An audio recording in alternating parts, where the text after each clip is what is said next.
Hello everyone. तो आज हम लोग projectile motion on an inclined plane पढ़ने वाले हैं, ठीक है ना। जैसे कि आप देख रहे हो इंक्लाइंड प्लेन मतलब जो हमारा सरफेस जिस पे ऑब्जेक्ट प्रोजेक्टाइल मोशन कर रहा है, इट इज़ नॉट हॉरिजॉन्टल बल्कि वो हॉरिजॉन्टल से कुछ एंगल पर इंक्लाइंड है ना। ये कंडीशन हम ले रहे हैं। तो आप देख रहे हो मेरा हॉरिजॉन्टल है और हमारा जो प्लेन है अंडर कंसिडरेशन वो अल्फा एंगल पे इंक्लाइंड है। मैंने जो यहाँ डायग्राम बनाया हुआ है उसमें आप देख सकते हो क्लियरली, ठीक है। तो हमारा जो प्लेन है वो हॉरिजॉन्टल का अल्फा एंगल बना रहा है। अब हम क्या कर रहे हैं, ये जो कंडीशन है ये projectile motion bottom to up है, बॉटम टू अप, ठीक है, अपवर्ड्स हो रहा है। मतलब इंक्लाइंड प्लेन के बॉटम से ऊपर की तरफ हम फेंक रहे हैं ऑब्जेक्ट को, ये कंडीशन है। और मान लो कि वो इनिशियल वेलोसिटी u से हमने प्रोजेक्ट किया है, तो ऑब्वियसली कुछ एंगल थीटा है उसका, आप देख सकते हो डायग्राम में। तो ये क्या है, angle theta is the angle between means angle between the initial velocity u and our plane, वो थीटा एंगल है जैसा कि डायग्राम में क्लियरली मेंशन्ड है, ठीक है। तो ऑब्वियसली जो थीटा एंगल पे कंपोनेंट होगा, हम कंपोनेंट्स में डिवाइड कर सकते हैं वेरी इजीली, आपने पढ़े हुए हैं कंपोनेंट्स। तो थीटा एंगल वाला कंपोनेंट कॉस कंपोनेंट होगा और उसके परपेंडिकुलर साइन कंपोनेंट होगा, ठीक है। अब यहाँ हमने क्या किया है, हमने हमारे प्लेन की डायरेक्शन को एक्स डायरेक्शन माना है, ठीक है। ये मैंने पॉजिटिव एक्स मान लिया कि हमारा प्लेन पॉजिटिव एक्स डायरेक्शन में या पॉजिटिव एक्स एक्सिस के अलॉन्ग है। और ऑब्वियसली उसके परपेंडिकुलर जो होगा, तो ये प्लस एक्स है और उसके परपेंडिकुलर प्लस वाई जो साइन कंपोनेंट होगा, ठीक है। ये हमारा कंडीशन है, सॉरी। तो हमने इनिशियल वेलोसिटी भी स्पेसिफाई कर दी, उसको कंपोनेंट्स में भी डिवाइड कर दिया है, सारी चीज़ें हमने कर ली। अब देखो, जो एक्सेलरेशन ड्यू टू ग्रेविटी होता है उसकी बात करते हैं, है ना। एक्सेलरेशन ड्यू टू ग्रेविटी जो होता है हमेशा वर्टिकली डाउनवर्ड डायरेक्शन लगता है। जब हम पहले अपना नॉर्मल हॉरिजॉन्टल प्लेन लेते थे तो acceleration due to gravity vertical component के अलोंग लगती थी, साइन कंपोनेंट के अपोजिट लगती थी, मतलब है ना, इन लाइन विद अपोजिट। लेकिन यहाँ पे थोड़ी सिचुएशन चेंज हो चुकी है। तो यहाँ पर ग्रेविटेशनल एक्सेलरेशन तो वही रहेगा ना, वर्टिकली डाउनवर्ड, चाहे आपका प्लेन कहीं भी हो, आपके प्लेन की पोजीशन, आपके प्लेन का ओरिएंटेशन, आपके प्लेन का एंगल कुछ भी हो, एक्सेलरेशन ड्यू टू ग्रेविटी तो वर्टिकली डाउनवर्ड्स ही लगेगा। तो इसलिए हमने इसको वर्टिकली डाउनवर्ड ले लिया है, ठीक है। तो अब इसको भी अपने को कंपोनेंट्स में डिवाइड करना पड़ेगा ना, क्योंकि g u sine theta u cos theta के हिसाब से कंपोनेंट्स में डिवाइड करना पड़ेगा। तो कंपोनेंट में करते हैं, जो अल्फा एंगल पे एक कंपोनेंट होगा, ठीक है, मतलब ऐसा कंपोनेंट जो यू साइन थीटा के अपोजिट हो, वो अल्फा एंगल पे होगा जी के साथ। तो ऑब्वियसली वो होगा जी कॉस अल्फा, ठीक है, कॉस कंपोनेंट, ओके। क्यों, कैसे समझ सकते हैं आप इसको, ये पूरा 90 है ना, और ये 90 माइनस अल्फा है तो बचा हुआ अल्फा हुआ इस हिसाब से, ठीक है। तो ये है, और इसके परपेंडिकुलर कंपोनेंट जो कि आपके हॉरिजॉन्टल यू कॉस थीटा के परपेंडिकुलर होगा, वो ऑब्वियसली जी साइन अल्फा होगा, ठीक है। तो कुछ इस तरह का हमारा सिचुएशन हो गया। ये थोड़ा सा कॉम्प्लिकेटेड आपको लग सकता है, लेकिन अगर आप इसको एज अ हॉरिजॉन्टल प्रोजेक्शन अगर करो, क्योंकि हमने हॉरिजॉन्टल प्रोजेक्शन पढ़ा हुआ है ना स्टार्टिंग में। अच्छा, एक चीज़ और मैं बता दूं आपको कि हमने पॉजिटिव और नेगेटिव डायरेक्शंस ले लिए हैं। जैसे हमारा एक्स, पॉजिटिव एक्स एक्सिस मैंने यहाँ मेंशन करी हुई है ना, और पॉजिटिव वाई, तो ऑब्वियसली उसके अपोजिट जो होगी वो नेगेटिव एक्स और नेगेटिव वाई होगी। तो उस हिसाब से हमारा जो जी साइन अल्फा है वो नेगेटिव एक्स डायरेक्शन में तो हम इसको माइनस जी साइन अल्फा लेते हैं, और इस तरह से g cos alpha negative y direction में। जो हमने कोऑर्डिनेट सिस्टम स्पेसिफाई किया उसकी बात कर रहे हैं हम। यहाँ कोऑर्डिनेट सिस्टम हमने अपनी सुविधा अपनी कन्वीनियंस के हिसाब से स्पेसिफाई किया है। तो हमारे इस कोऑर्डिनेट सिस्टम में हमारा x axis positive x direction you cos theta वाली और नेगेटिव एक्स डायरेक्शन माइनस जी से, माइनस मैंने इसीलिए लगाया क्योंकि नेगेटिव एक्स डायरेक्शन में, ठीक है। इसी तरह से आपका यू साइन थीटा जो है वो पॉजिटिव वाई एक्सिस के लोगे तो obviously minus g cos alpha, मतलब जी कॉस अल्फा नेगेटिव वाई है तो नेगेटिव साइन हमने लगा लिया। तो ये आपका इसका पूरा प्रॉपर डायग्राम बन जाता है, ठीक है। अब आपको इसको, अगर आप इसको एनालॉजी बिठाना चाहें या कंपेयर करना चाहें हॉरिजॉन्टल प्रोजेक्ट मतलब हॉरिजॉन्टल प्लेन पे प्रोजेक्शन जो होता है, इन ऑब्लिक प्रोजेक्शन लेकिन हॉरिजॉन्टल प्लेन पे, यहाँ भी ऑब्लिक प्रोजेक्शन ही है लेकिन ये एक इंक्लाइन प्लेन पे। तो थोड़ा सा अगर हम इस डायग्राम को रोटेट करके देखें तो क्या होगा, आप देखो मैं बताती हूँ आपको। तो जब आप इसको रोटेट करके डायग्राम को देखते हो तो ये वैसा ही आ जाता है जैसा आपने हॉरिजॉन्टल प्लेन पर प्रोजेक्शन किया था, ठीक है ना।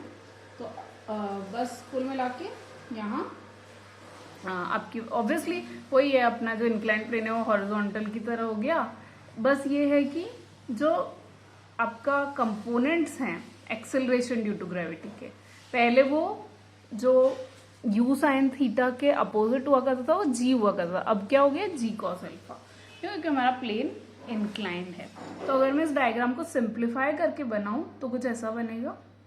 मैं इस डायग्राम को अगर हॉरिजॉन्टल प्लेन के हिसाब से सिंप्लीफाई करूं या आप इसको जैसे मैंने रोटेट करके बताया था वैसे रोटेट करो तो डायग्राम कैसा बनेगा, मैं थोड़ा सा यहाँ आपको बना देती हूँ ताकि एक आइडिया आपको हो जाए, ठीक है।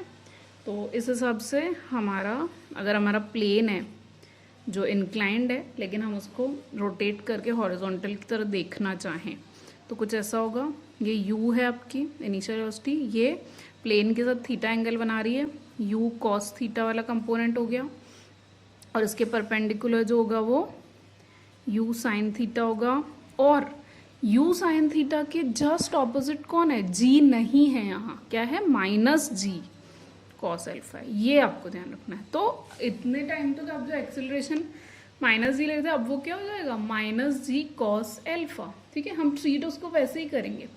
सिमिलरली अभी तक आप एक्स डायरेक्शन में कोई एक्सेलरेशन नहीं ले रहे थे, लेकिन अब एक्स एक्सिस के अलोंग भी एक्सेलरेशन का कंपोनेंट है, वो है माइनस जी साइन अल्फा, ठीक है ना। तो सिंपल करने के बाद हमें क्या समझ आता है कि वापस वही जो हम हमेशा करते हैं, क्योंकि मोशन इन अ प्लेन है तो वही ट्रीटमेंट करेंगे, हम इसको कंपोनेंट्स में डिवाइड कर देंगे। मैंने सिंपल करके इस डायग्राम को रोटेट कर लिया है जैसे हम हॉरिजॉन्टल प्लेन के लिए करते हैं उस तरह से मैंने इसको रोटेट कर लिया है। और ये करने के बाद हम इसको एक्स और वाई कंपोनेंट में डिवाइड कर लेते हैं सारे फिजिकल क्वांटिटीज़ को। तो वेलोसिटी, इनिशियल वेलोसिटी का एक्स कंपोनेंट क्या हो गया आपका, क्योंकि मैंने पहले ही बताया हमने कोऑर्डिनेट सिस्टम ऐसा ही लिया है कि u cos theta x axis है और u sine theta y axis के अलोंग है। तो इनिशियल वेलोसिटी का x कंपोनेंट हो गया u cos थीटा, और इनिशियल वेलोसिटी का y कंपोनेंट क्या है आपका u साइन थीटा। मैं वापस बता दूं ये डायग्राम यही है, बस मैंने इसको हॉरिजॉन्टल के सबसे रोटेट कर दिया है, ठीक है, ताकि आपको समझने में थोड़ा आसान हो जाए, ठीक है। अब एक्सेलरेशन का x कंपोनेंट क्या है बताओ, ये देखो x कंपोनेंट ऑफ एक्सेलरेशन क्या है माइनस जी साइन अल्फा है, ठीक है। अभी तक आप जो भी प्रोजेक्टाइल मोशन पढ़ रहे थे जिसमें प्लेन आपका हॉरिजॉन्टल था उसमें एक्सेलरेशन का x कंपोनेंट 0 था। यहाँ सिचुएशन जी साइन अल्फा है, ये यहाँ सिचुएशन थोड़ी रिवर्ट हो गई है, चेंज हो गई है, बदल गई है। यहाँ एक्सेलरेशन का x कंपोनेंट भी नॉन ज़ीरो है और y कंपोनेंट तो हमेशा से नॉन ज़ीरो होता है, यहाँ भी नॉन ज़ीरो, लेकिन कहने का मतलब है कि सारा का सारा एक्सेलरेशन y एक्सिस के अलोंग नहीं होके x और y दोनों में है, इसीलिए हमें उसको कंपोनेंट में डिवाइड किया है, ठीक है। ये बहुत ही सिंपल अपना इस पूरे डायग्राम का एनालिसिस हो जाता है, ठीक है। अब हम जैसे सारी टर्म्स आपके हॉरिजॉन्टल प्लेन के लिए निकालते थे, ये सबसे फर्स्ट केस था अगर आपको याद हो तो ऐसा। हमने हॉरिजॉन्टल प्लेन में ऑब्लिक प्रोजेक्शन सबसे फर्स्ट केस पढ़ा था, तो वही उसी को फॉलो करते जाएंगे, तो आपके लिए काम इजी हो जाएगा। बस फर्क सिर्फ इतना है कि अब x component of acceleration zero नहीं होगी, g minus g sine alpha होगा, और y component of acceleration minus g नहीं होकर माइनस जी कॉस अल्फा होगा। बाकी सेम ट्रीटमेंट आपको देना है, ठीक है। एक चीज़ और मैं बता दूं, यहाँ हमारा प्रोजेक्टाइल जो मैक्सिमम हॉरिजॉन्टल डिस्टेंस कवर करेगा उसको हम रेंज ही बोलेंगे, हॉरिजॉन्टल रेंज कहते हैं उसको।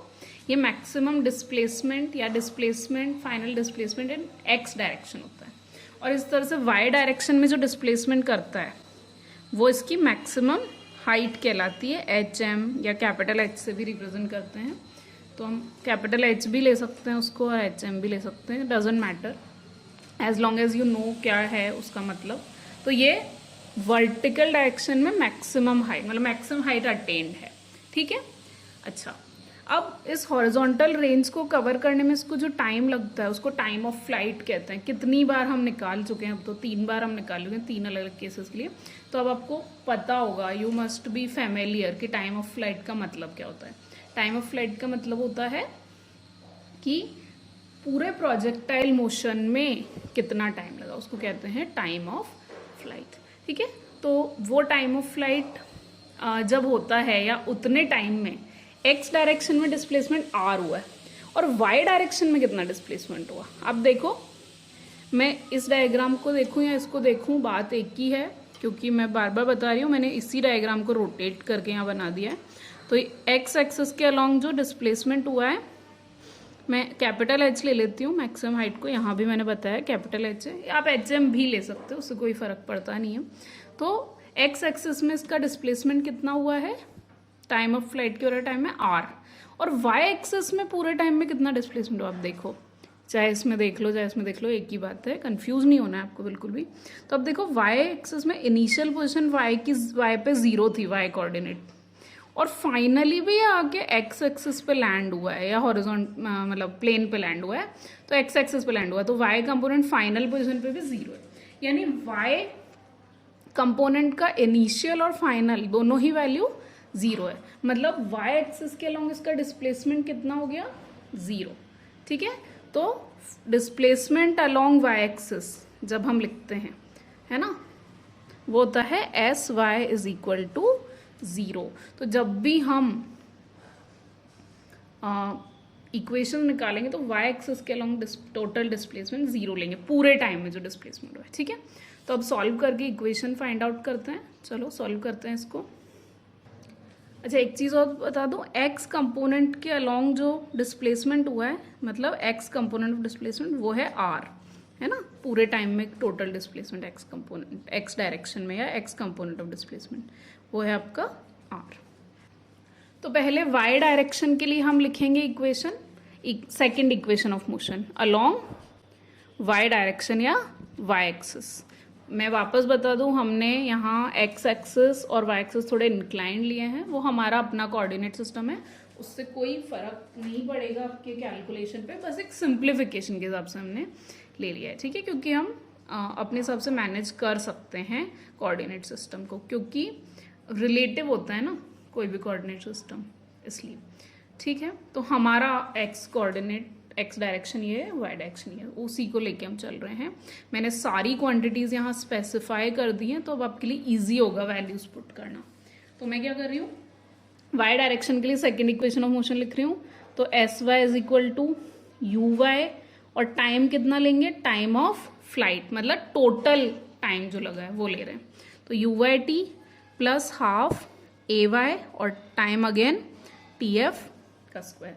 ये मैंने सेकेंड इक्वेशन ऑफ मोशन ली। कितनी ही बार हम इक्वेशंस ऑफ मोशन डिस्कस कर चुके हैं यहाँ, तो वही हमने ली है, s equal to u t plus half a t square. लेकिन सिर्फ वापस मैं बोल रही हूँ, मोशन इन अ प्लेन है, 2 कंपोनेंट्स है, तो हम एक एक करके कंपोनेंट सॉल्व करते हैं, और अब तो हम हर वीडियो में कर चुके हैं, तो अब आपको प्रोसीजर बहुत अच्छे से आप उसके फैमिलियर हो गए होंगे। तो इसलिए मैंने वाई कंपोनेंट के लिए लिखी है सेकेंड इक्वेशन ऑफ मोशन, ठीक है। सारी वैल्यूज़ यहाँ गिवन है, ये सब यहाँ पुट कर देंगे ताकि हम टाइम ऑफ फ्लाइट निकाल सकें। तो मैं क्या कर रही हूँ, एस वाई को 0 रख रही हूँ, जैसे कि मैंने पहले ही एक्सप्लेन कर दिया है। यू वाई सब बता दिया मैंने, मतलब क्या है इनके, u y y component of initial velocity, s y y component of displacement, a y y component of acceleration, सब बता दिया। तो सब वैल्यू रख रहे हैं। एस वाई को 0 रखा, ए वाई के यू वाई कितना है आपका यू साइन थीटा, तो इसको रखा u sine theta into t f plus half. A y आपका नेगेटिव है तो ये प्लस और माइनस करके माइनस साइन आ जाएगा, हाफ, और ए वाई की वैल्यू है जी कॉस अल्फा, तो जी कॉस अल्फा और इनटू टी एफ स्क्वायर, जो हमें निकालना है अभी टी एफ वो है। ठीक है, ये इक्वेशन हो गई। फर्दर इसको सॉल्व कर लेते हैं ताकि टी एफ निकाल सकें। तो सॉल्व करने के लिए काम करते हैं, इधर 0 है तो मैं दोनों को एक एक सेपरेट करें दोनों टर्म्स को, ताकि हमारे टी एफ कैंसिल होकर सिंपल हो जाएगा हमारा इक्वेशन। तो मैं लिख सकती हूँ फर्दर सॉल्व करने पे u sine theta into t f is equal to half, मतलब g/2 हो गया, हाफ g मतलब g/2 cos alpha into t f square, right. दोनों ये उधर चलाएगा तो पॉजिटिव हो जाएगा, मतलब कुल मिला के दोनों के साइन पॉजिटिव है। अगर आप इसको भेजो तो नेगेटिव होकर नेगेटिव कैंसिल हो जाएगा, कैसे भी करके आपके दोनों टर्म के साइन पॉजिटिव हो जाएंगे। अब मैं एक टी एफ को एक टी एफ से तो कैंसिल कर रही हूँ, तो इधर एक ही टी एफ बचेगा, इधर एक ही था वो हट गया, यहाँ स्क्वायर था तो उसमें से एक बचेगा कैंसिल होके। तो इसको सॉल्व करके फर्दर टी एफ की वैल्यू निकाल लेंगे।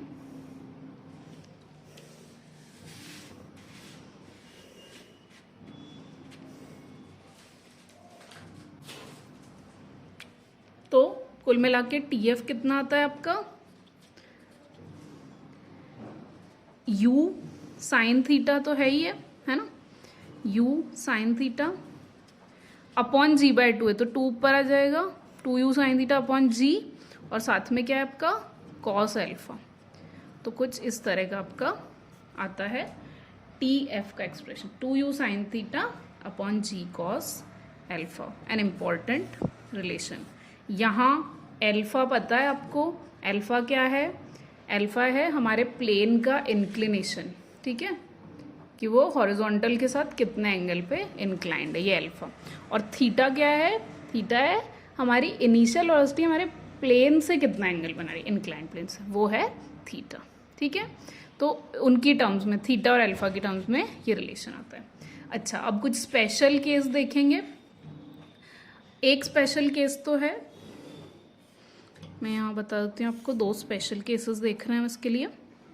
ठीक है, एक स्पेशल केस तो है जब अल्फा इज इक्वल टू 0 हो, तो क्या होगा। अच्छा, तो अल्फा इज इक्वल टू 0 का मतलब क्या है कि हमारा प्लेन हॉरिजॉन्टल है। तो आप देखिए प्रोजेक्टाइल मोशन पार्ट 1 वाला वीडियो, वो अल्फा इज इक्वल टू 0 वाली तो कंडीशन है कि हमारा प्लेन इंक्लाइंड नहीं होके हॉरिजॉन्टल के अलोंग ही है। तो वो आप चेक कर सकते हैं, उसमें रिजल्ट आएगा वही यहाँ इस इक्वेशन में अल्फा 0 रखने पाएगा। तो मैं अल्फा को 0 रख रही हूँ, कॉस 0 1 हो जाता है, तो हमारे पास आता है for alpha 0 t f is equal to 2u sine theta upon g, और कॉस 0 1 तो 2u sine theta upon g. और ये तो हॉरिजॉन्टल प्लेन पर ऑब्लिक प्रोजेक्शन का टाइम ऑफ फ्लाइट है, हमने निकाला हुआ है पार्ट 1, आप देखो प्रोजेक्टाइल मोशन का, उसमें आपको यही रिजल्ट मिलेगा। ठीक है, एक और स्पेशल केस लेते हैं कि थीटा 0 हो। थीटा 0 मतलब कि अल्फा 0 के लिए ये आ गया, और इसी केस में अगर थीटा 0 है तो क्या होगा। अब सोचो थीटा 0 होने पे क्या होगा, ये मोशन प्रोजेक्टाइल ही नहीं रहेगा ना। ठीक है, हाँ, थीटा 0 लें अगर हम किसी हाइट से जब उसको प्रोजेक्ट कर रहे हैं, तब वो सिचुएशन थोड़ी फेवरेबल होती है, वो अलग चीज़ है। लेकिन यहाँ तो थीटा 0 लेने पे प्रोजेक्टाइल ही नहीं रहेगा। जब आप ग्राउंड से उसको प्रोजेक्ट करें, ग्राउंड टू ग्राउंड प्रोजेक्शन कर रहे हैं और तब थीटा 0, तो वो क्या है, जैसे कि आप एक ऑब्जेक्ट को जस्ट ग्राउंड पे रोल कर रहे हैं, initial velocity is along the horizontal, theta 0, तो वो तो प्रोजेक्टाइल मोशन नहीं ही रहेगा। ओके, हाँ, अगर किसी हाइट से आप उसको हॉरिजॉन्टल का 0 डिग्री एंगल बनाते हुए प्रोजेक्ट करें, हाइट के लिए थीटा 0 है, तो projection from a height, horizontal projection, वो हमने पार्ट 2 ऑफ प्रोजेक्टाइल मोशन में पढ़ा हुआ है ना, तो वो आप चेक कर सकते हैं। पर फिलहाल इस पर्टिकुलर में ग्राउंड टू ग्राउंड में इसका कोई सिग्निफिकेंस नहीं है, क्योंकि तब प्रोजेक्टाइल मोशन होगा ही नहीं, वो तो जस्ट एक ऑब्जेक्ट प्लेन पर मोशन करेगा लीनियर, ओके। इसलिए चलो अब थोड़ा आगे बढ़ते हैं। जैसे हमने वाई डायरेक्शन के लिए निकाली थी क्वांटिटीज ली थी, इक्वेशन ऑफ मोशन लिखी थी, अभी वही एक्स डायरेक्शन के लिए करेंगे।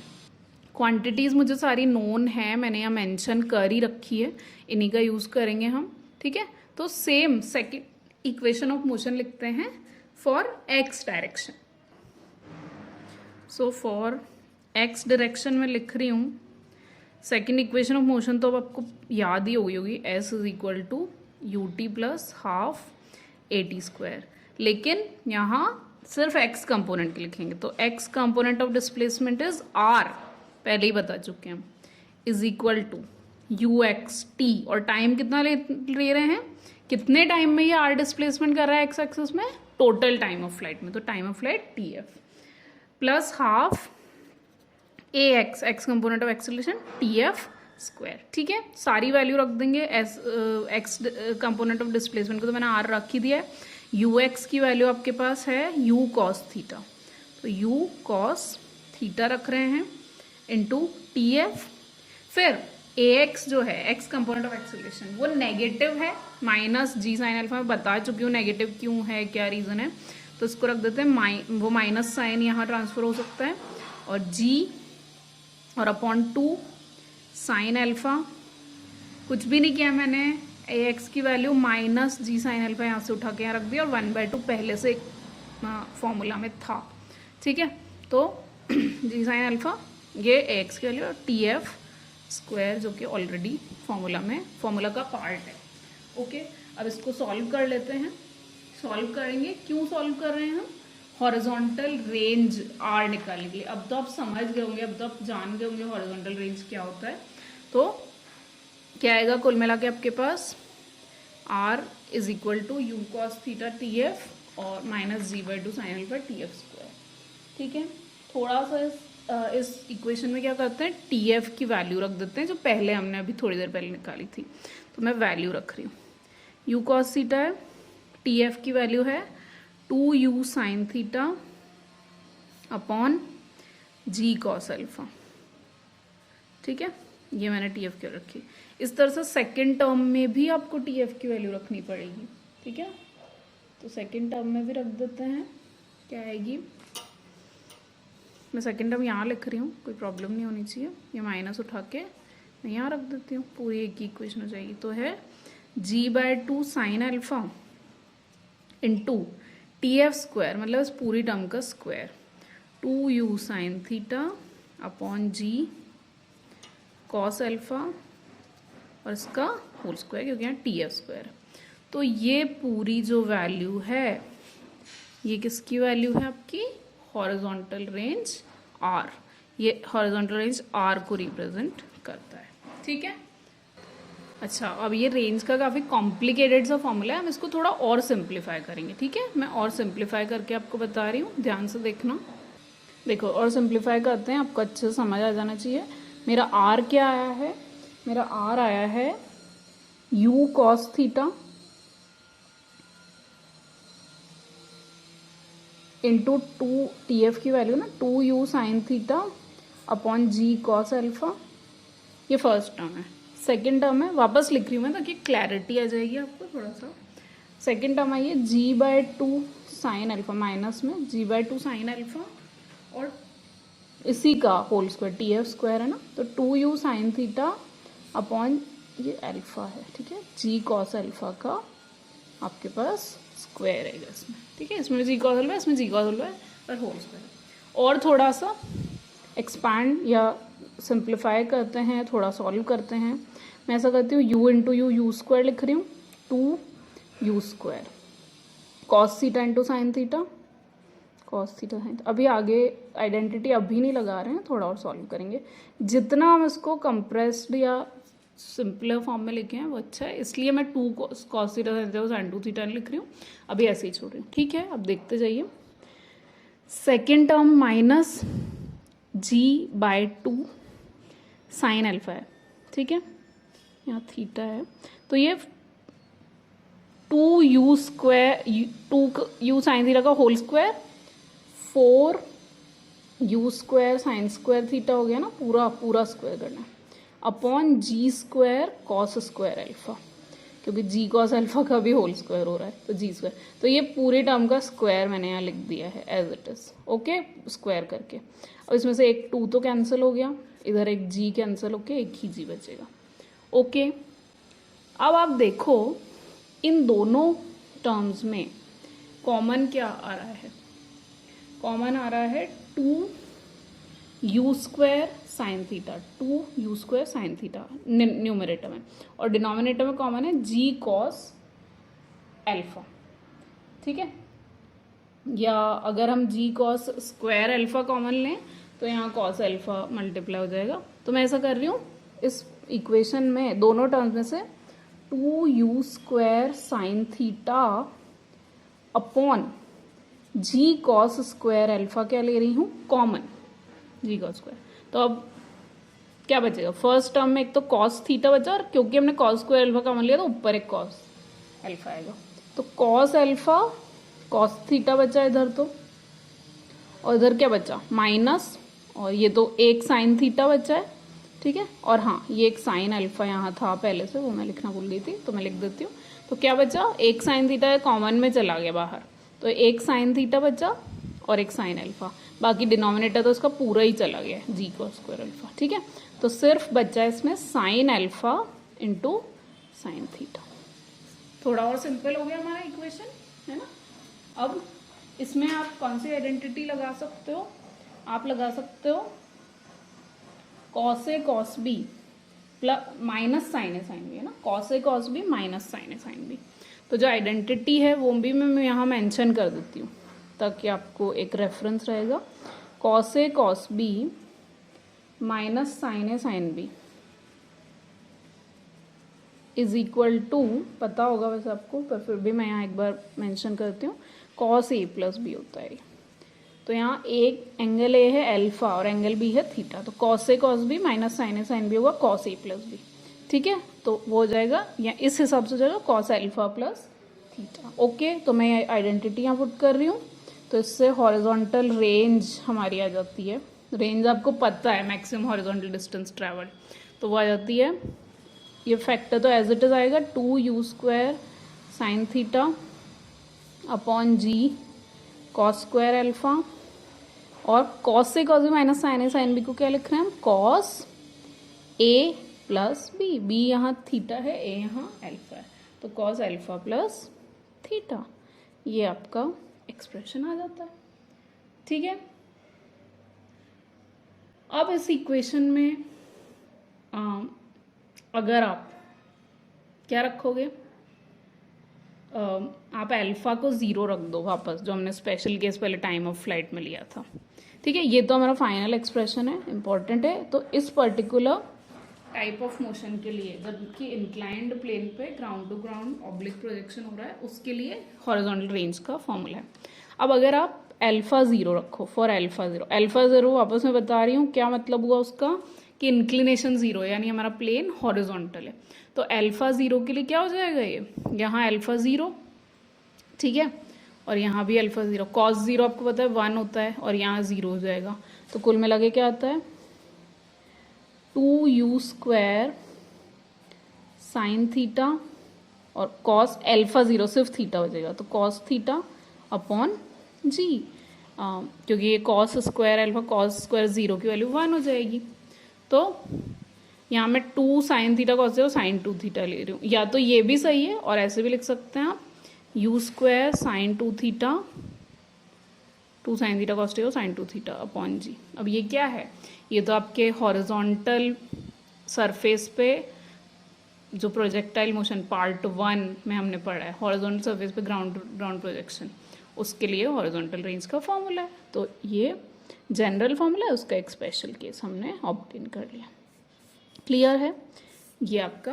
तो अब हमने क्या क्या निकाल लिया, हमने टाइम ऑफ फ्लाइट निकाल लिया, हमने हॉरिजॉन्टल रेंज भी निकाल लिया। अच्छा, अब एक इंटरेस्टिंग हम और डेरिवेशन करेंगे कि मैक्सिमम रेंज क्या होती है। रेंज का फॉर्मूला तो हमने निकाल लिया कि भाई इंक्लाइंड प्लेन पे ग्राउंड टू ग्राउंड प्रोजेक्शन हो रहा है डाउनवर्ड से अपवर्ड डायरेक्शन में, तो उसकी रेंज क्या होगी आर, वो तो निकालेंगे।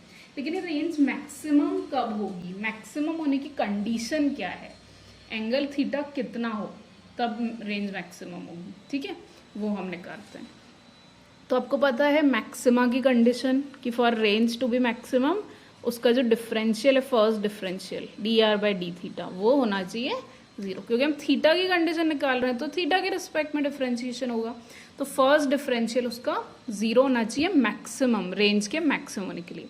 तो d r by d theta zero, मतलब जो भी आर का एक्सप्रेशन हमने निकाला है उसको थीटा के रिस्पेक्ट में डिफरेंशिएट करेंगे, यानी d r by d theta. तो मैं d by d theta of r कर रही हूँ, आर की वैल्यू यहाँ लिख रही हूँ मैं, वो है 2u निकाली अभी थोड़ी देर पहले हमने, 2u square sine theta upon g cos square alpha into cos alpha plus theta. एकदम सिंपल कर दिया ना हमने इसको, तो हमें डिफ्रेंशिएट करना भी इजी रहेगा, ठीक है। अब डिफ्रेंशिएशन करेंगे, अब देखो अब इसमें थीटा की दो टर्म है, एक बार साइन थीटा का डिफ्रेंशिएशन होगा और एक बार कॉस एल्फा प्लस थीटा का डिफ्रेंशिएशन होगा, ठीक है।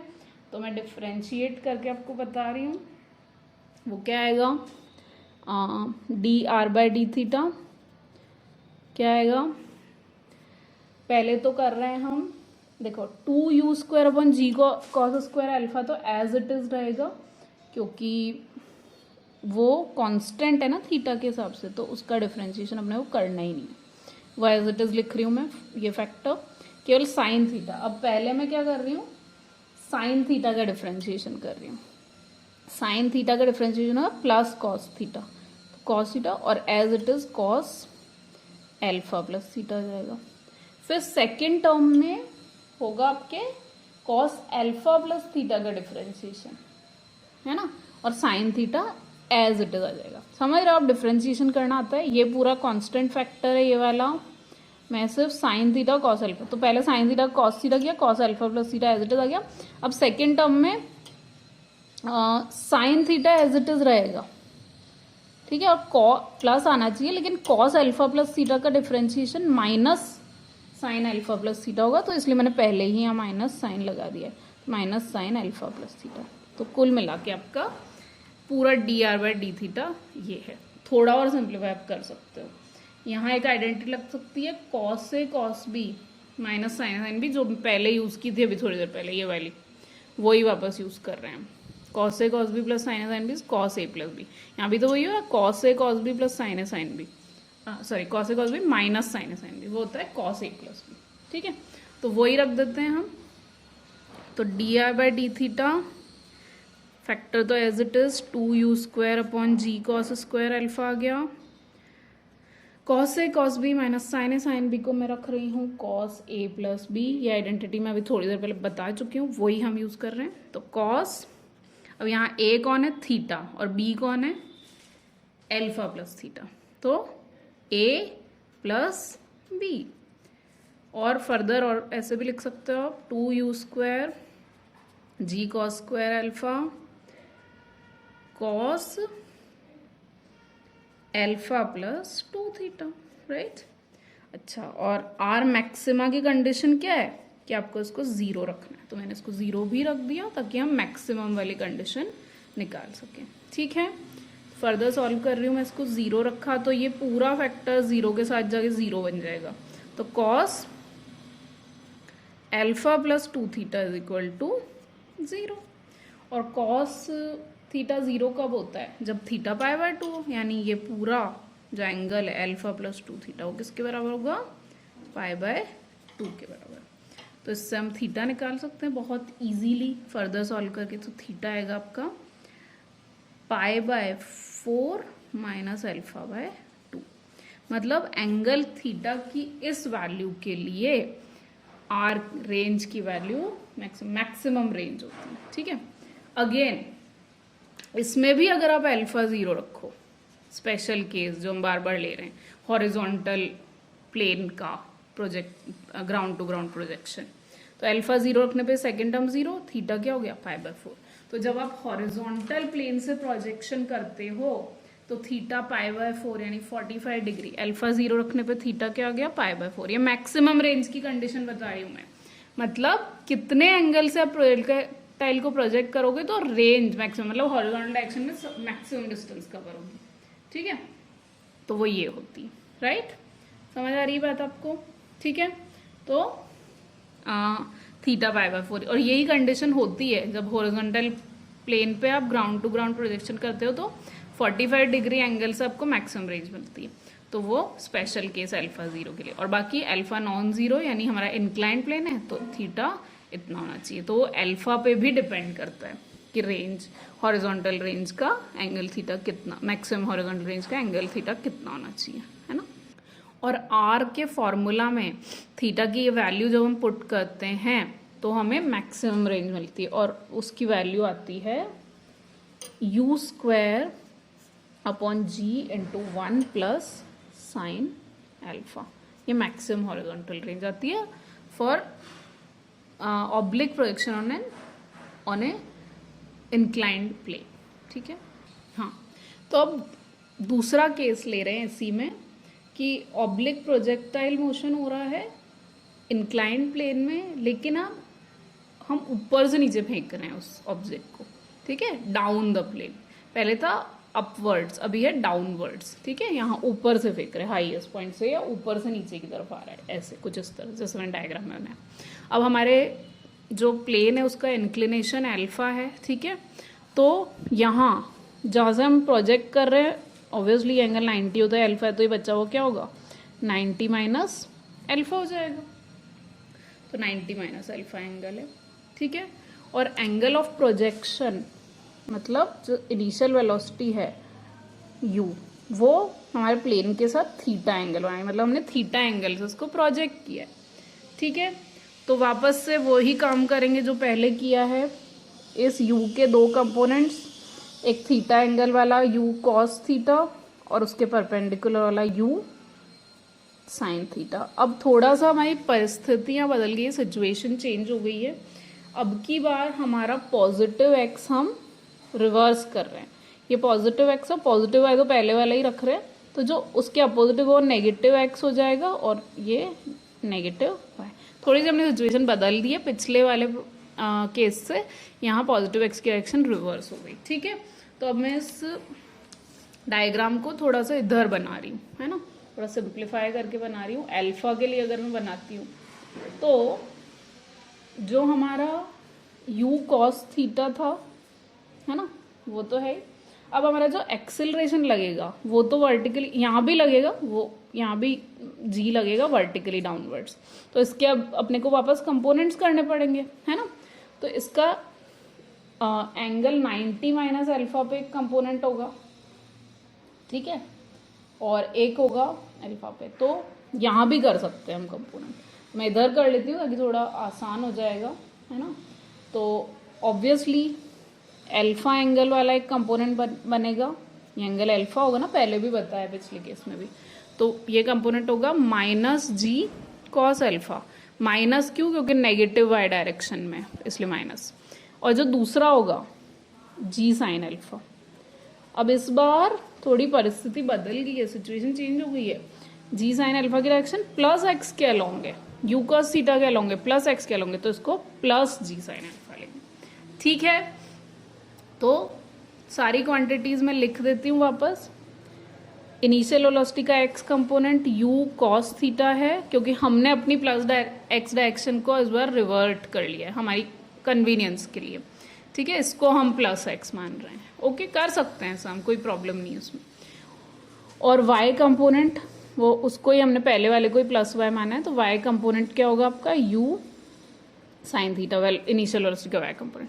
अब एक्सिलरेशन का x कंपोनेंट अभी वो प्लस जी साइन थीटा हो गया है, प्लस जी साइन अल्फा हो गया, पहले माइनस जी साइन अल्फा था पिछले केस में, क्योंकि पहले उसकी डायरेक्शन इनिशियल वेलोसिटी के अपोजिट थी, इस बार दोनों सेम डायरेक्शन में आप देख सकते हो, है ना, इसलिए तो प्लस जी साइन अल्फा। और वाई कंपोनेंट क्या हो गया आपका, वो तो पहले जैसे ही है क्योंकि वो नेगेटिव जी के अलोंग है, तो माइनस जी कॉस अल्फा हो गया, माइनस जी कॉस अल्फा, ठीक है, ये अल्फा हो जाएगा।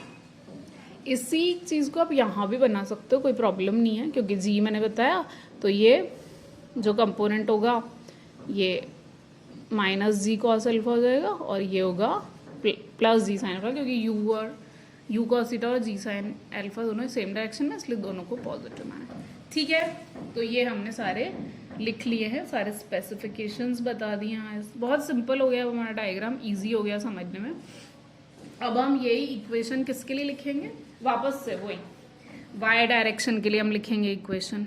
अच्छा, वापस से जैसे मैं बोल रही हूँ डिस्प्लेसमेंट अलोंग वाई डायरेक्शन 0 है, और एक्स डायरेक्शन में जो डिस्प्लेसमेंट है हम उसको रेंज कहते हैं, तो उसको आर ले लेते हैं, क्योंकि अभी हम यूज़ करेंगे इन सबको। ठीक है, तो ये मेरी सारी स्पेसिफिकेशंस मैंने मेंशन कर दिए, ये आपके काम आएगी डेरिवेशन करते हैं, इसलिए मैं लिख रही हूँ। अभी वाई डायरेक्शन के लिए हम इक्वेशन लिख लेते हैं।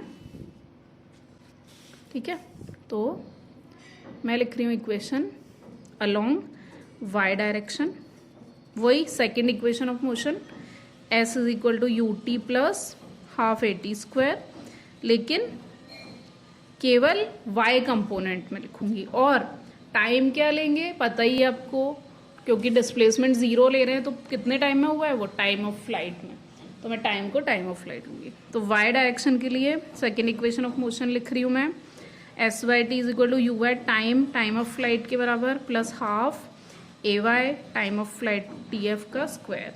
ठीक है, सारी वैल्यू रख देते हैं। एस वाई 0 है, यू वाई आपका यू साइन थीटा है इंटू टी एफ, और ए वाई नेगेटिव है यहाँ भी, तो minus g cos alpha by 2 और t f square. U y a y की value minus g cos alpha रखी। ठीक है, वापस पहले जैसे ही सॉल्व करना है आपको, सेम बिल्कुल सेम है हाँ, तो क्या आता है सेम ही आएगा, क्योंकि वाई डायरेक्शन में कोई चेंज ही नहीं हुआ है पहले के मुकाबले, तो वही कर रही हूँ मैं पहले वाला ही method. U sine theta t f एक साइड आ गया और g cos alpha by 2 t f square दूसरी साइड आ गया, एक टी एफ कैंसिल कर दिया, तो ओवरऑल आपके टी एफ की वैल्यू क्या आती है, टाइम ऑफ फ्लाइट है टी एफ, तो ये वाला कैंसिल हो गया स्क्वायर से, तो वो आता है 2u, पहले वाला सेम है, सेम ट्रीटमेंट है, अपॉन जी कॉस अल्फा, ये हमने पहले भी निकाला है।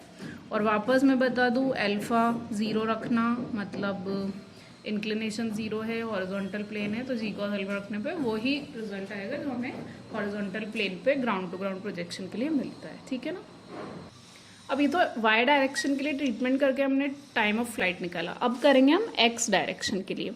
उससे हम क्या निकालेंगे, एक्स डायरेक्शन का करके हम निकालेंगे आपका हॉरिजॉन्टल रेंज। ठीक है, तो एक्स एक्सिस के लिए मैं ट्रीटमेंट कर रही हूँ, एक्स डायरेक्शन के लिए ट्रीटमेंट कर रही हूँ मैं।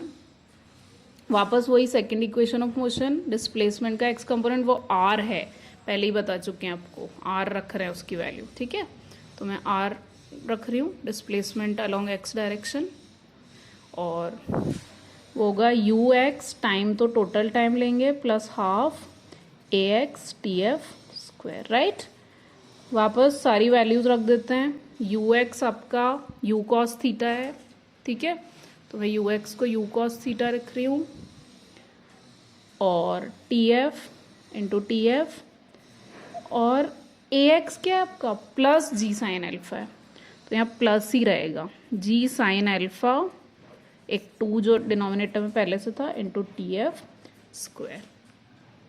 अब आपको जैसे कि पहले करते आए हैं, टाइम ऑफ फ्लाइट की वैल्यू पुट कर देनी है, ठीक है, और सॉल्व कर लेना है इसको टाइम ऑफ फ्लाइट की वैल्यू पुट करके। ठीक है, तो मैं इस पूरे में टाइम ऑफ फ्लाइट की वैल्यू पुट कर रही हूँ, you cos theta into t F आपने कर लिया 2u, वो पहले जैसा ही है। समझना पड़ेगा आपको ये कि क्योंकि वाई एक्सिस में कोई चेंज ही नहीं हुआ है ना पहले के केस में, उसमें तो इसलिए कोई चेंज आया ही नहीं है उसमें, टाइम ऑफ फ्लाइट में सेम टाइम लगेगा। फिर प्लस सेकेंड टर्म में नीचे लिख रही हूँ, बहुत बड़ी है इसलिए g/2 और साइन अल्फा, तो साइन अल्फा इंटू इसका होल स्क्वायर टी एफ का, तो 2u sine theta upon g cos alpha, और इसका होल स्क्वायर लेना है आपको। ठीक है, फर्दर थोड़ा और सॉल्व कर लेते हैं इसको लिख के, है ना। थोड़ा और सॉल्व करने के लिए और थोड़ा ओपन कर रहे हैं ब्रैकेट्स को। इसको तो मैं लिख रही हूँ 2u², पहले जैसा ही है सेम, बस एक साइन चेंज हो गया, sine theta cos theta upon g cos alpha है डिनोमिनेटर में, पहले जैसा ही है ना ये, बस यहाँ बीच में नेगेटिव की जगह पॉजिटिव साइन आ गया। इधर आ रहा है g/2 साइन अल्फा और इसका whole square 4u² sine square theta upon g² cos square alpha. ठीक है, पहले जैसे ही है, g से एक g कैंसिल हो गया, 2 और 4 में से ये बचा 2। अब मैं इन दोनों टर्म्स में से कॉमन ले रही हूँ, पहले की ही तरह, बिल्कुल पहले की तरह, बस एक यहाँ नेगेटिव के पॉजिटिव साइन है, बस ये फर्क आया है। तो मैं दोनों में से क्या कॉमन ले रही हूँ, मैं कॉमन ले रही हूँ u², ठीक है, 2u² है ना, 2u² कॉमन ले लिया और साइन थीटा कॉमन ले लिया, 2u² sine theta upon g cos square alpha common ले रही हूँ। ठीक है, यानी यहाँ ऊपर फिर एक कॉस, पहले जैसा है, बिल्कुल पहले जैसा है, 2 इसमें भी है u² sign square theta upon g cos square alpha common ले लिया। तो इसमें तो बचा आपका एक cos alpha into cos theta बचा, और इधर बचा प्लस साइन अल्फा इंटू एक साइन थीटा यहाँ बचा है, तो साइन अल्फा साइन थीटा। अब यहाँ थोड़ी सी आइडेंटिटी हमें चेंज करनी पड़ेगी, क्योंकि यहाँ क्या है, कॉस ए कॉस बी प्लस साइन ए साइन बी है। ठीक है, तो चेंज करनी पड़ेगी आइडेंटिटी। तो यहाँ जो मैं आइडेंटिटी ले रही हूँ वो है, वो मैं लिख देती हूँ पहले, cos A cos b plus sign A sine B आ रहा है ना, साइन ए साइन बी, ये होता है cos A minus B, cos A minus B के बराबर। ठीक है, तो यहाँ हमारा जो इक्वेशन है आर की, उसमें cos alpha cos theta plus sine alpha sign theta है ना, तो 2u² साइन थीटा, मैं वापस लिख रही हूँ ताकि आपको एक पर्सपेक्टिव मिल जाए और आप उससे रिलेट कर पाए, g कॉस स्क्वायर अल्फा,